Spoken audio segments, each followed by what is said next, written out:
መንገድ አለው ብዙ ጣጣ በምን ቀን አየሁት የሚያሰኘኝ መጣ ከምን ጣለኝ ዘንድሮ። አንቺ ሚዲያ ላይ አየሽኝ ተመቸውሽ፣ በቃ ተመቸውሽ።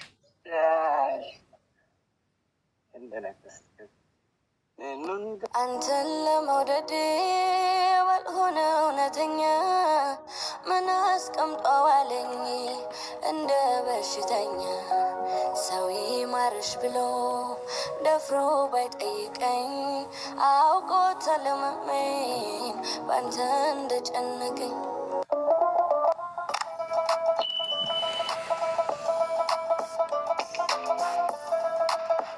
ሰላም እንዴት ናችሁ ውድ ቤተሰቦች?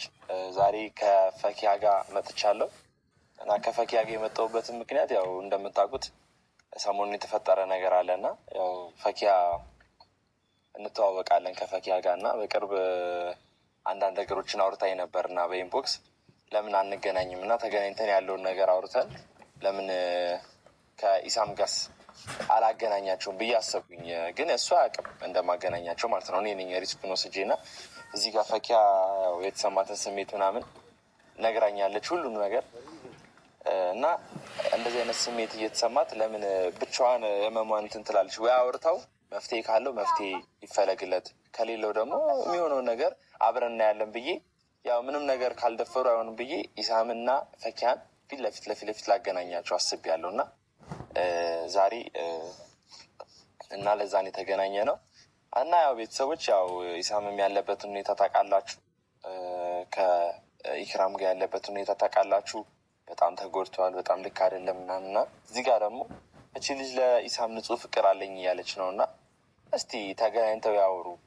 ያው ቢሆንና ቢሳካ ከኢክራም ጋር ቢሆን ሁላችንም ደስ ይለናል። እሱ ምክንያቱም ከእሷ ጋር ነው የምናውቀው ረጅም ጊዜ አብረውም ደስ ይላሉ፣ በጣም ነው የሚያምሩት። ግን አንዳንድ ጊዜ ነገሮችን እኛ በፈለግንባቸው መንገዶች ሁሌ አይሆንም እና አንዳንዴ ደግሞ ፈጣሪ ያለው ነገር ነው የሚሆነው እና እስቲ እዚህ ልጅ ጋር ንጹህ ፍቅር ካለ ተቀራርበው ቢተያዩ ቢያያት ብዬ አሰብኩኝ። እንደ ጓደኛ ነው እሱ ይህንን ያሰብኩት እና ተገናኝተው ያወሩና እስቲ የሚፈጠር ነገር ካለ እሱ ደግሞ ጓደኛዬ ነው፣ ኢሳም ጀለሴ ነው፣ አውቀዋለሁ። ምንም አያካብድም፣ ይህን ያለ አካባቢ ሰው አይደለም። ተገናኝተሽ ብታወሪው ቢያወራሽ ምናምን መፍትሄ ላይ የምትደርሱ ይመስለኛል፣ እንደ እኔ ማለት ነው እና እኔ ልተባበር